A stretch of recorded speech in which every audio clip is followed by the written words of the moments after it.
তিন শ্রেণীর ব্যক্তির বিরুদ্ধে আল্লাহ বলেন আমি নিজেই কিয়ামতের দিন মামলা দায়ের করব। I will be against them in the day of judgment. Three categories of people I will be against them in the day of judgment.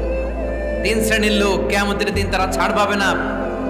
আল্লাহ বলেন আমি নিজেই তাদের বিরুদ্ধে মামলা দায়ের করব। এর মধ্যে এক শ্রেণীর লোক হচ্ছে রাজুলুন ইস্তাজারা জিরান ফাস্তাউফা মিনহু ওয়া লাম ইউতি আজরা। একজন শ্রমিক ভাড়া করে তার কাছ থেকে কাজ নিয়েছে কিন্তু তার পারিশ্রমিক আদায় করে নাই। এরকম আছে না নাই? দাপট দেখা ইউনিভার্সিটির ক্যান্টিনগুলোতে, ইউনিভার্সিটির ক্যান্টিনে যে খায় মাগার বিল দেয় না, এরকম ডাকাইত আছে না নাই? চায়ের দোকানে চা খায় আগে পরে দিমু, বিল দেয় না, আছে না নাই?